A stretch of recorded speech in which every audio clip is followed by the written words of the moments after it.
Hello दोस्तों, welcome to my channel. दोस्तों, आज मेरी वीडियो का टॉपिक बहुत ही ज़्यादा इंटरेस्टिंग है ऐसे मर्द हजरात के लिए, ऐसी औरतों के लिए जो हमेशा से ये सोचती हैं कि क्या बोसो के नार करने से गुस्ल वाजिब होता है या नहीं होता।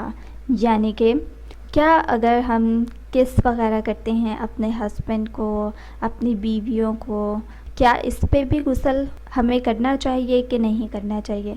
तो दोस्तों, आज मैं इस वीडियो में आपको इस बारे में बताऊंगी।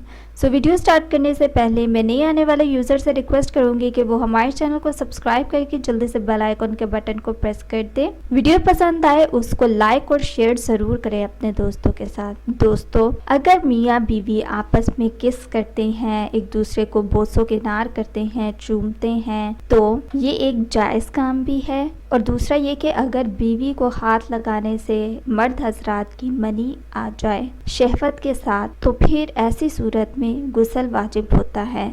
मनी और मज़ी में फ़र्क होता है। मनी जो होती है वो जब शहवत के साथ निकले, यानी कि गाड़ी निकले, तो तब गुस्ल वाजिब होता है।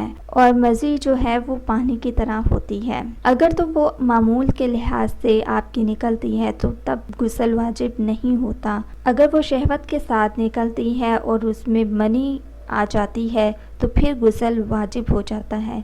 दोस्तों, हम सिंपल अल्फाज में ये कह सकते हैं कि मनी जब जब निकलेगी तब तब गुस्ल वाजिब होगा, और जब अगर मज़ी निकलेगी तो तब गुस्ल वाजिब नहीं होगा।